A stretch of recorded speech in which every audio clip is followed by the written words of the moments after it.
Makanan bagi penderita asam lambung.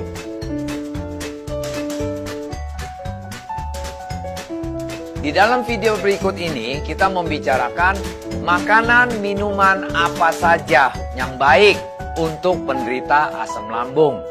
Marilah kita pelajarin makanan apa yang baik untuk penderita asam lambung.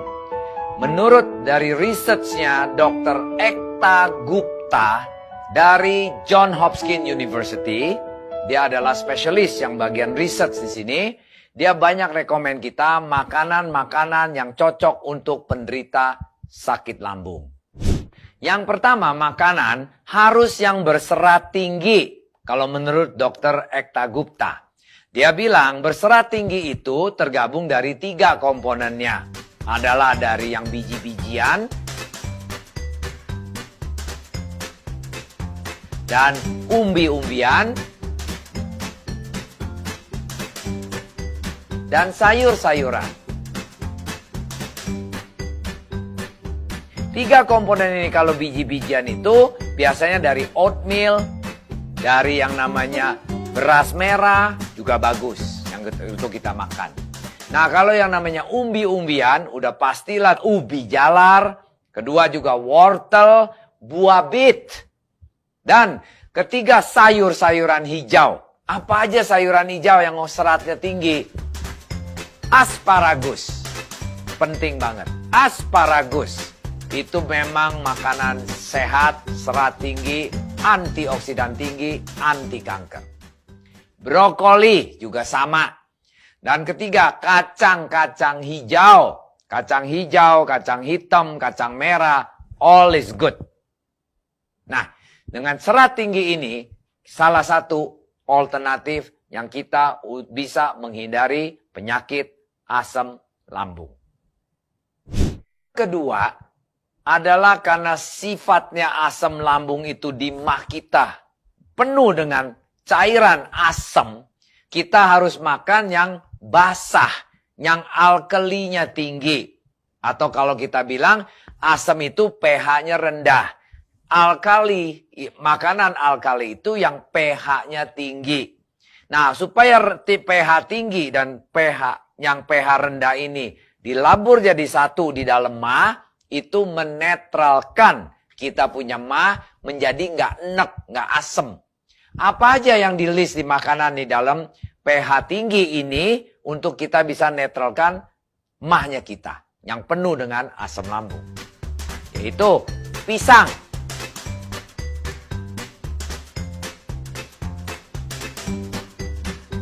Pisang, yes pisang, nggak jauh-jauh. Pisang apa aja, mungkin pisang geprok, pisang raja, anything pisang.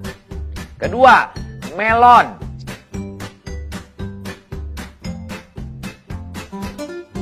Itu yang manis-manis, karena asam yang manis-manis itu termasuk dia pH tinggi juga, mengoffset masuk di dalam mahnya kita.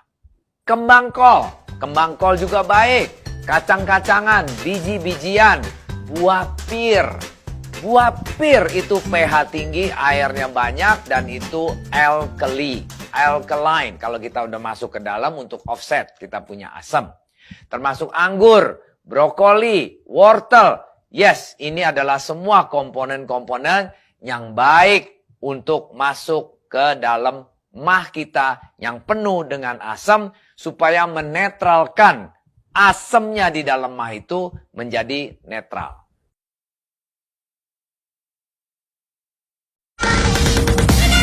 Bagi Anda yang punya keluhan asam lambung, lakukan gerakan yoga berikut ini. Yang pertama, Cat and Cow Pose. Lakukan gerakan ini 5 dengan 10 menit. Yang mana manfaatnya bisa meningkatkan sirkulasi darah. Kemudian memijat area pencernaan, yang bisa mengurangi keasaman lambung. Untuk gerakan yang kedua, lakukan down dog. Dengan melakukan down dog 5-10 menit, maka akan mengoksigenasi mengurangi rasa terbakar akibat reflux asam lambung.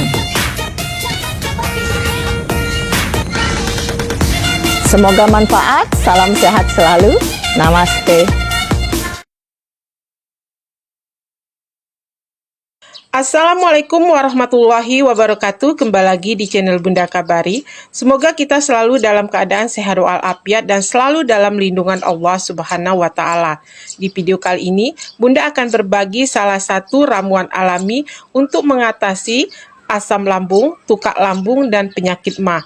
Jika teman-teman mengalami penyakit MA dan sudah mencoba berbagai macam resep tetapi belum sembuh juga, bisa mencoba ramuan satu ini.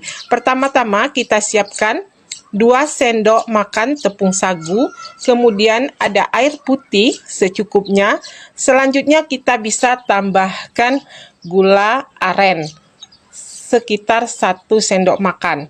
Caranya, pertama-tama kita bisa siapkan dulu 1 buah cangkir kosong, kemudian kita bisa tambahkan 2 sendok tepung sagu ke dalam gelas.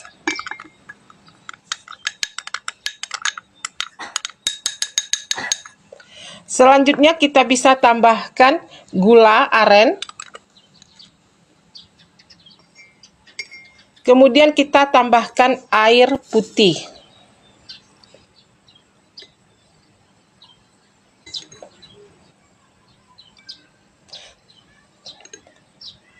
Selanjutnya kita aduk agar tercampur rata. Setelah tercampur rata seperti ini, kita bisa tambahkan air panas, air yang baru kita masak.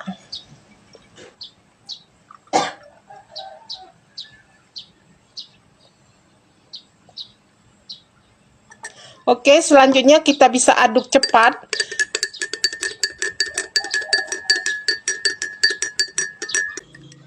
Kita bisa aduk-aduk terus hingga mengental. Kita bisa meminum air sagu dan gula aren ini 3 kali hingga 4 kali sehari untuk menyembuhkan asam lambung, tukak lambung, dan penyakit MA kronis. Untuk teman-teman yang hanya ingin menjaga kesehatan, bisa meminum air dan gula aren ini 1 kali sehari. Sampai di sinilah video hari ini, semoga bermanfaat.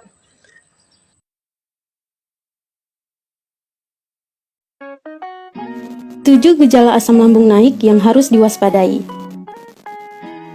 Berikut beberapa gejala asam lambung yang perlu diwaspadai untuk mencegah komplikasi.